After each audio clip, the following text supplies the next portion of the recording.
Lost in Translation, we're a group of students doing podcasts with Anglophone guests. We're doing this because we're interested in stereotypes, differences, and misunderstandings people between people coming from Anglophone societies and ours. So we're French.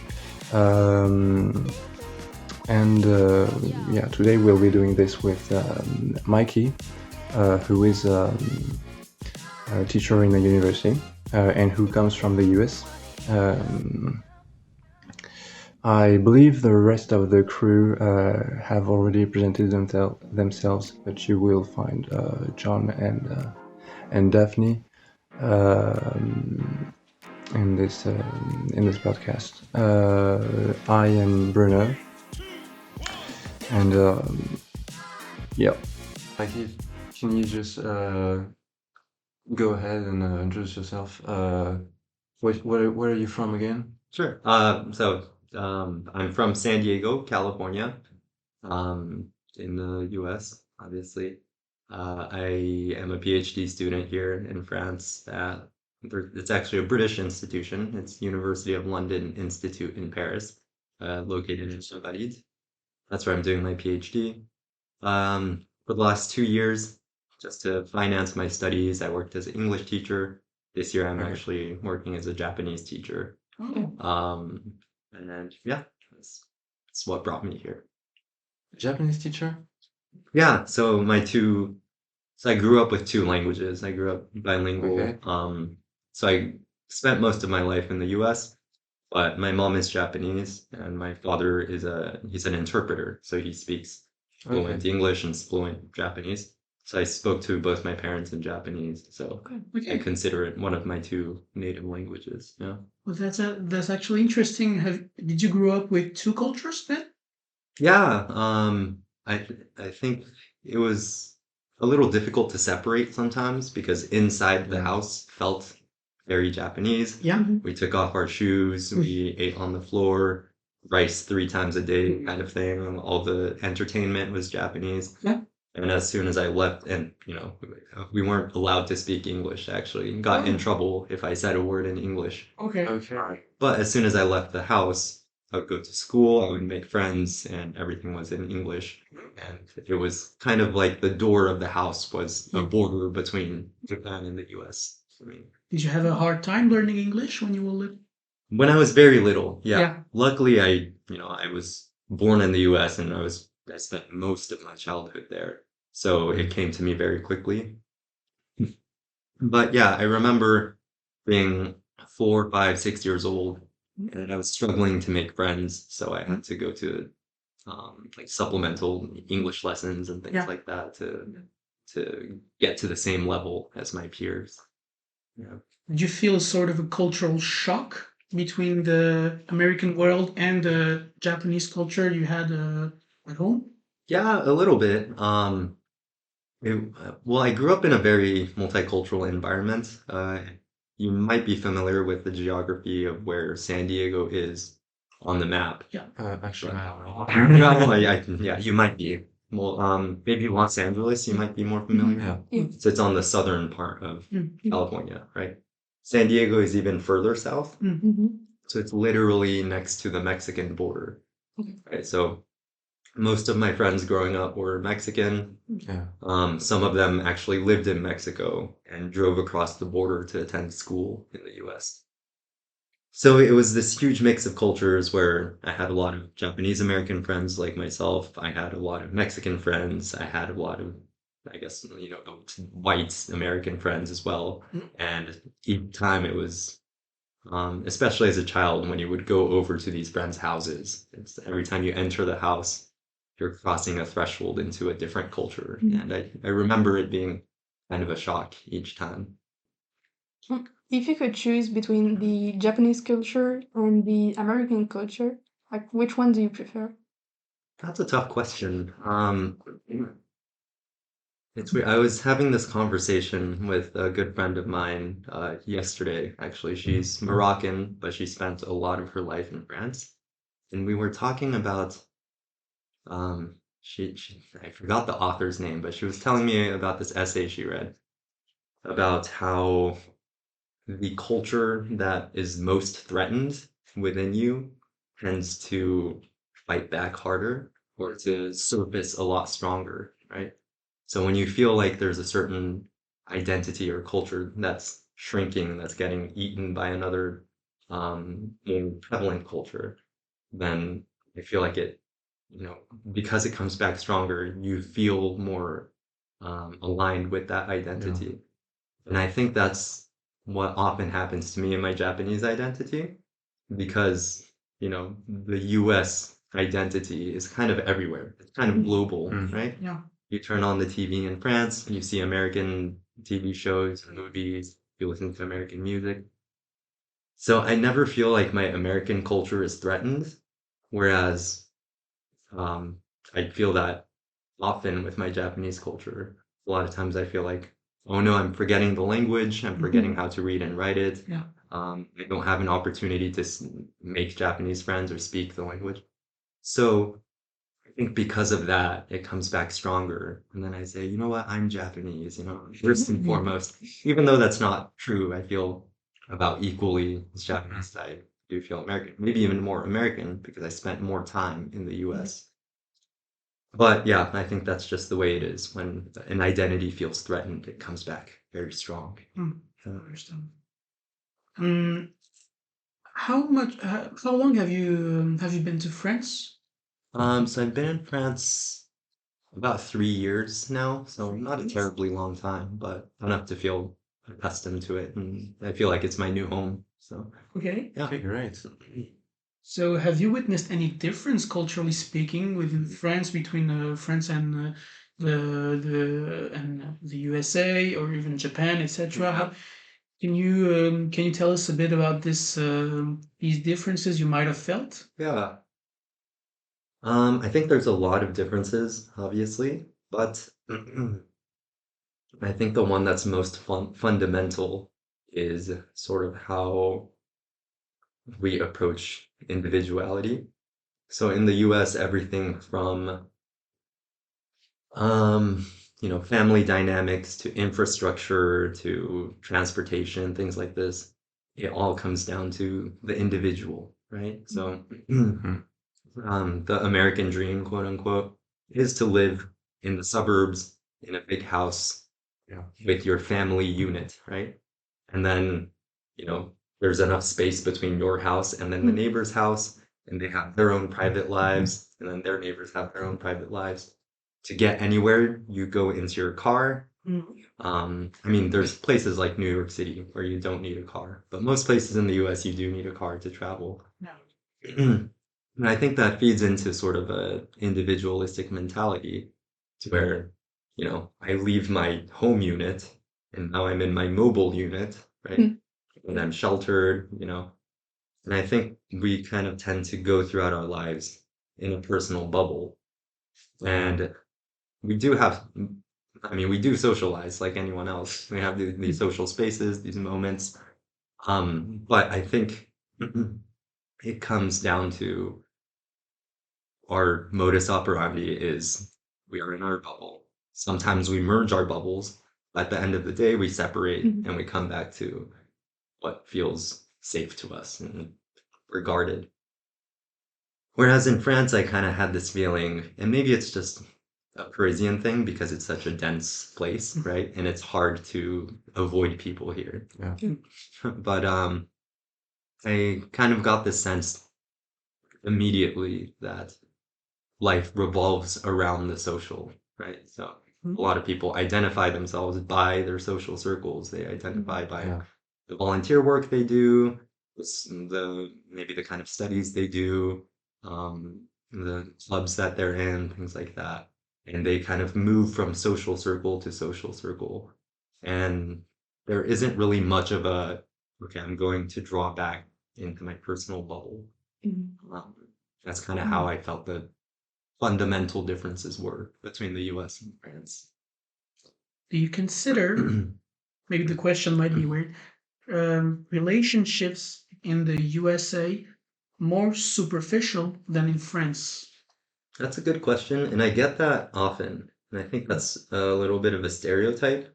And it's kind of a stereotype because it's partially true, I think, right? Because what I said, we're more focused on the individual. Yeah. I think it's harder to create deeper bonds with people, Mhm. right? Whereas in France, yeah, I've noticed that even people I've just met, they will kind of ask me, um, well, I can dive into like a pretty deep philosophical conversation with someone I've just met at a party, for example. Whereas in the US, I think, so to stay with this party example, right?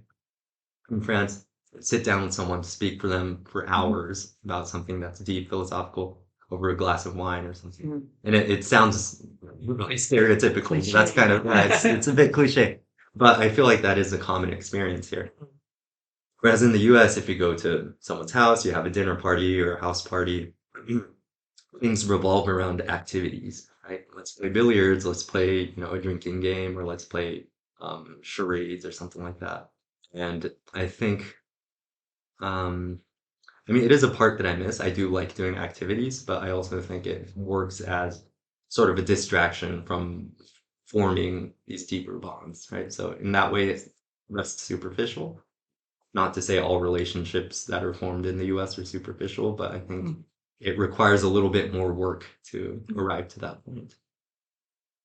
Thought I saw something, I don't remember actually where, but that since COVID and how you say, the lockdown, etc., especially students and young people tended to less go out than they used to.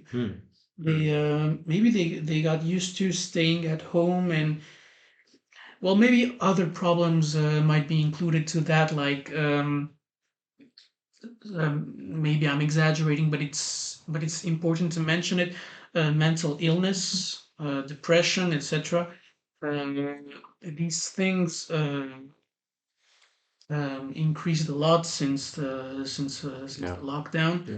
Yeah. I don't know how socially people are living um, due to COVID in the USA, etc. I don't know how things went down over there, Mhm. but yeah, in France, psychological problems is a real issue currently.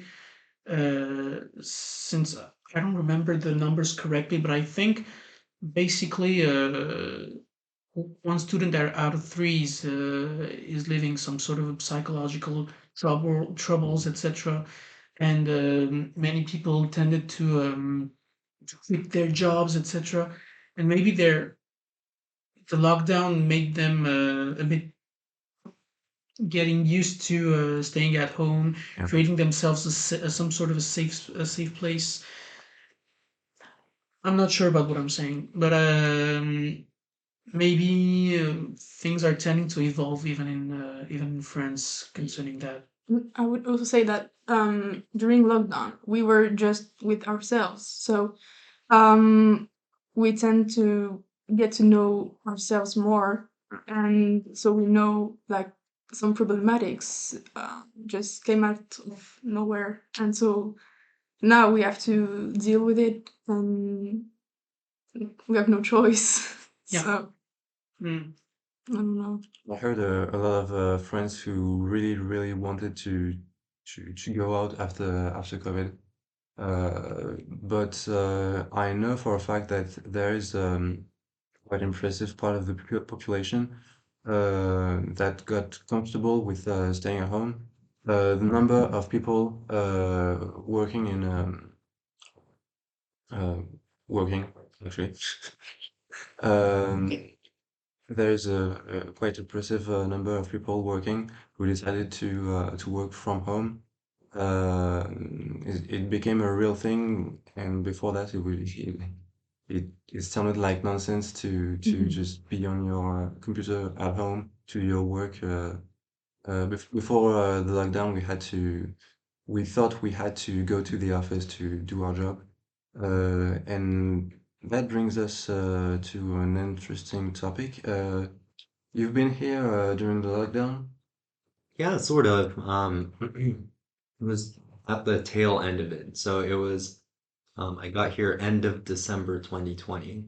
So it was after the second lockdown, and we were kind of going in and out of curfews, like different time. We had different times set for curfews. Mhm. I think there was a short period of time where we went into lockdown again, but you can leave if you had an attestation kind of thing. So I wasn't here for the worst part, but I was still here when it was still pretty restrictive.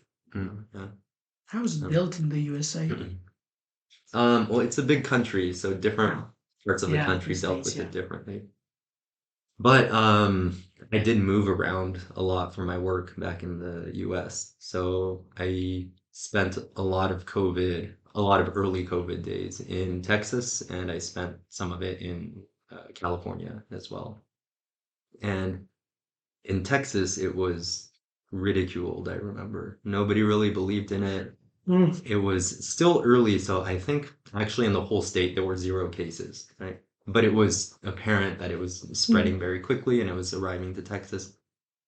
Um, and I'm not gonna pretend like I was above this because I mean, even though I personally didn't ridicule it, I, I remember attending parties and stuff. And Um, a question not really linked to this subject. I was thinking about the fact that you were a teacher, and I was wondering if teachers are considered. Who is the teacher statue Mhm, within the United States? Because personally, I have other origins such as Armenian, Syrian, and Lebanese, mhm, and in these countries, when you're a teacher, you're actually very respected, mhm. and everyone calls you Mister and the Yeah, yeah. teacher, Mister and the teacher. And in France, it feels like, well, due to some to some experiences, what people are saying, etc. It feels like teachers are not so respected comparing Yeah. to these countries, and I was wondering how was it in the United States? Is it different? Yeah, that's an interesting question. And I think first and foremost, we can look at the pay for teachers, and it's so incredibly low. And I think that already tells you enough about how, like, we as a society in the US view teachers and how important they are, which is not really important. I think people tend to see them as kind of glorified babysitters. Mhm. Um, and again, that's not my thinking. Yeah, I don't really, yeah, and not to speak ill on any teachers. I know it's a lot more work than that. Mhm. But I think that's sort of a common perception, um, at least if you see where the money's coming from, and it's not really, um, yeah, it's not really valued enough to be paid a good wage. A lot of teachers end up having to take second jobs, third jobs, working a different job over the summers, or working a different job over other breaks, like winter break. Um, so I think in terms of status, I don't think it's teachers are seen as very high status. Um, yeah, I don't know. That's all I can Mm. say. Yeah, that's all I can really say about it. There's a lot of actually now. I'm just kind of thinking of my own position because I am working on a thesis, hopefully soon to have my PhD. Yeah. And the field is so saturated. There are so many people with PhDs now and not enough Mm. open positions at universities. So basically, overqualified people who have spent 4, 5, 6 years more than they need to be a high school teacher or a Mm. middle school teacher Yeah. will go and teach at high school or middle school because Mm. there's no option at the university level. And I think for that reason, a lot of people kind of see it as a failure. They just see it as, oh, well, this person couldn't find a job, so they just became a teacher. Um, which I think is really unfair to the profession because it's not just the knowledge that you bring to the table that you that you help teach the students, but also the sort of the pedagogical like methods that you Yeah, also bring, that of your course. ability to connect with each student and Mm. your ability to mentor them. And so it's a lot of work, it takes a lot of skill, but I don't think people really recognize that. It's a shame that teachers, even in the USA, have such low wages, even though university schools, etc., are taking a lot of money from the students. And in France, we could say that it's financed by the state, so maybe it's more complicated uh, to pay teachers, etc. Mhm. But in the United States, I was actually wondering yesterday, how come teachers aren't paid so well? Where do this money go? Yeah. Where's this money going actually? Even though there are maybe more things such as for athletes, Mhm. athletical things, etc., going on. But yeah, if being a teacher is could be seen from people as some sort of failure, people can tend not to become teachers anymore. If there aren't enough teachers, maybe that's actually what's going on currently Yeah, yeah. in France. I don't know about the USA, but Mhm. yeah, maybe it could be disastrous for the whole country. I don't know why Mhm. isn't anyone wondering about that. Concerning more about entertainment, Mhm. um, what did you grow up with as maybe you have passions? You had passions when you were maybe before, maybe Mhm. now, in the United States or in France. Maybe things changed. Were you doing something else out of school? Maybe it could be something at home or Yeah. something Mhm. out of it. Yeah, it's interesting because I think this conversation of like the different in cultures sort of made me think of this while we were talking. Hmm. But um, yeah, in the States, I've always loved playing music. I'm not like a super accomplished musician or anything. I'm self-taught. Mhm. But when I was like 12 or 13 years old, I bought my first bass guitar. It's kind of a rebellious instrument Mm. because my mom wanted me to learn classical piano. Right. No, I want to be a rock star. So, So I bought a bass guitar. I played it for a long time. I played in, bands in college and stuff. Just playing local shows around my college campus and stuff. But I had a lot of fun. But I always saw it as just a hobby to have while I was in school or while I was young, kind of thing. mm, Um, and then I continued to play bass. I picked up the guitar. I would play the guitar just for fun by myself for years. But it never occurred to me to where I could, play in a band again. I can play shows. And that was until it came to France. And I'm not sure if it's something in the culture here, but I did get a feeling that a lot of people don't like to identify themselves with their work, right? So when you ask someone, what do you do with your life? People will be like, well, to pay the bills, mm, I work as a consultant. Or, yeah, mm, to pay the bills, I work at the supermarket. yeah. But I'm actually a script writer. I like writing movie scripts, or I'm a novelist, or I love drawing.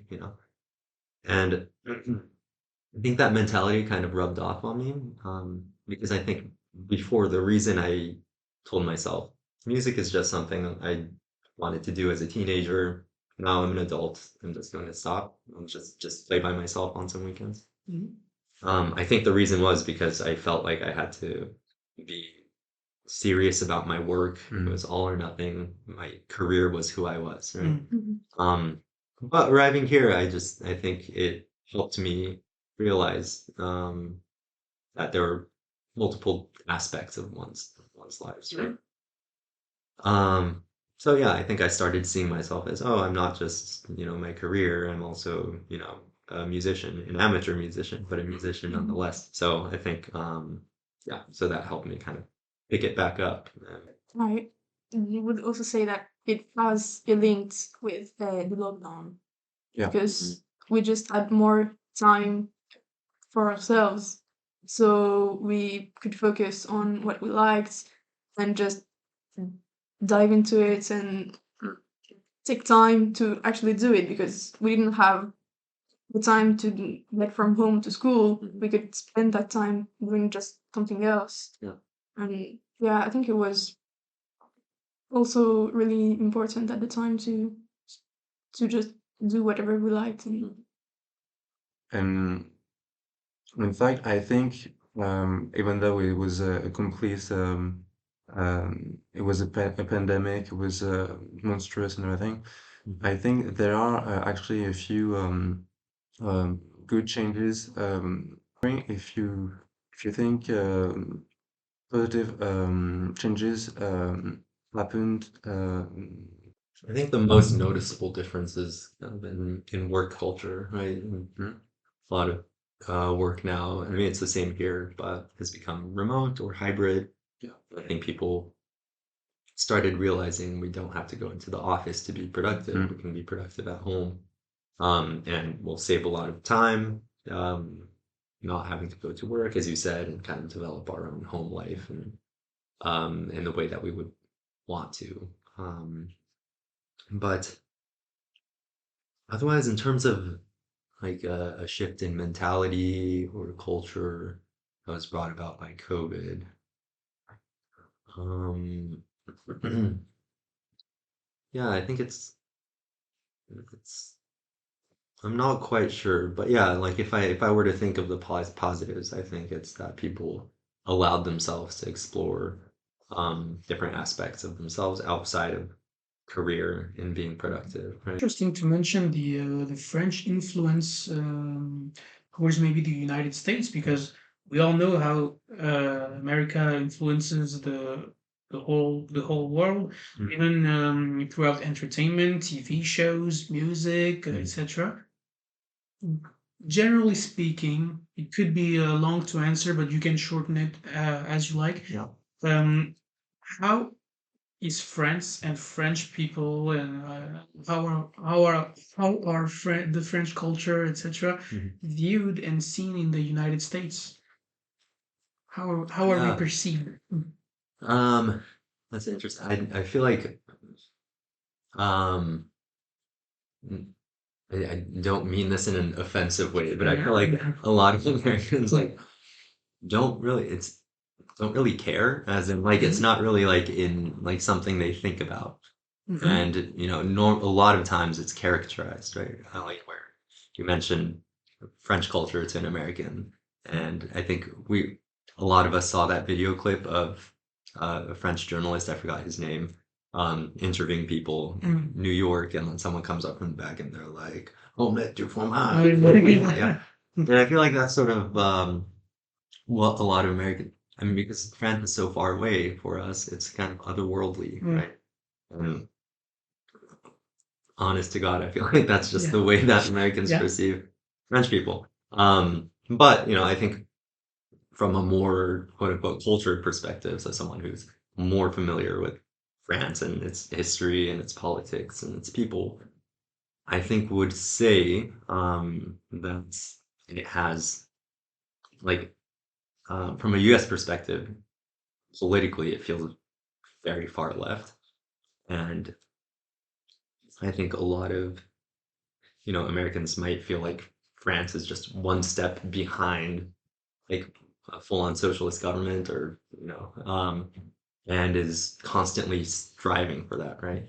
That and also people who are I mean there's a lot of political thinkers and philosophers that came out of France. So I think there's kind of a stereotype that French people they think deeply about metaphysical stuff. So we're not as pragmatic as Americans. So Americans tend to, like, even in academia, Americans they tend to stay a little further away from theory and philosophy, and they tend to stay on empirical academic work. And I think, so from that perspective, people are like, oh yeah, the French, they're all into this metaphysical, philosophical stuff that we don't really care about. Yeah. So did you have a vision of France before coming here that changed when you arrived?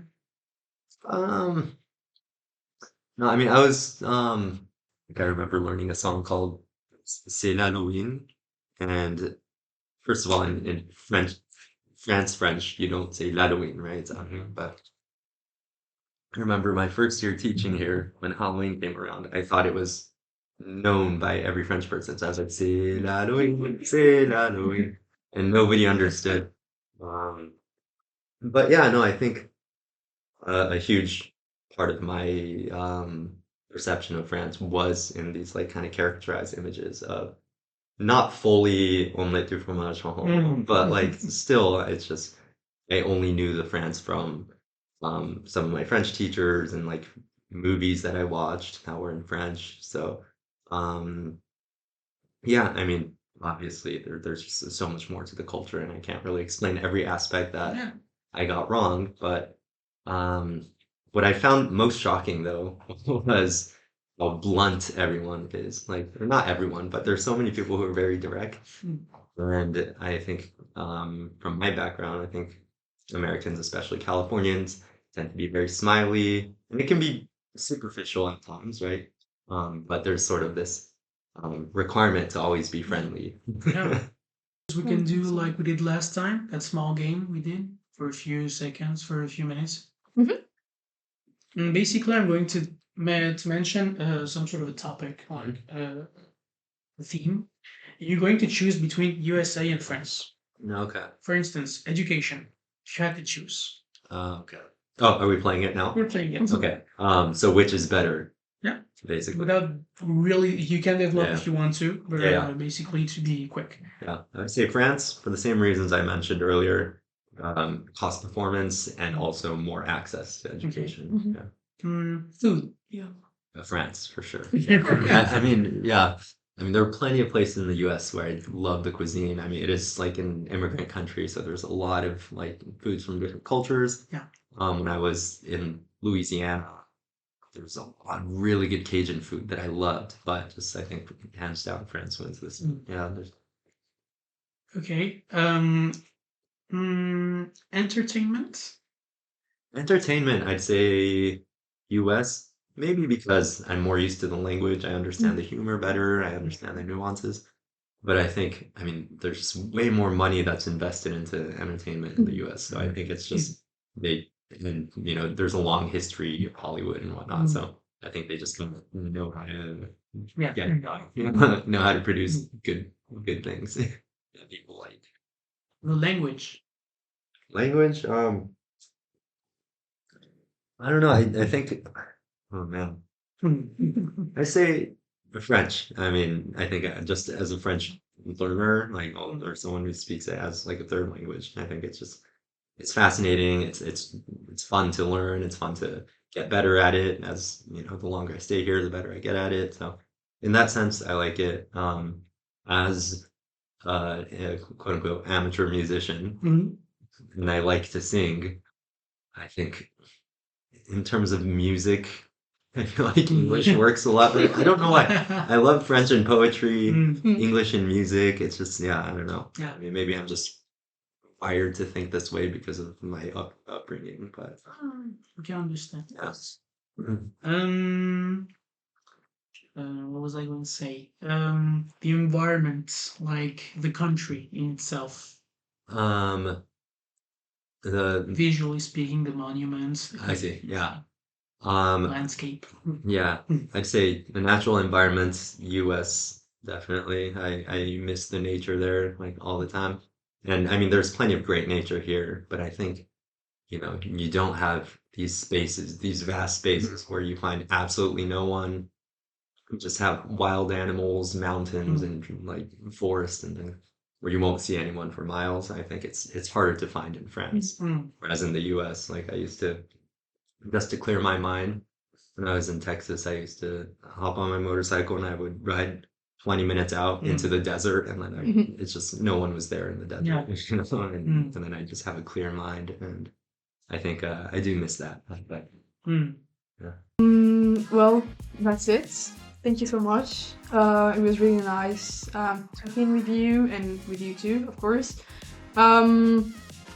It was actually really interesting seeing all these differences and on all different topics. That was really nice. I hope you liked it. Of course. Thank you so much for having me. It was a really nice discussion that you facilitated. I don't often get the chance to talk about myself, so it was nice to be able to just spend hours. And these are my thoughts. This is my experience. But yeah, thank you guys for listening. It was a really interesting conversation.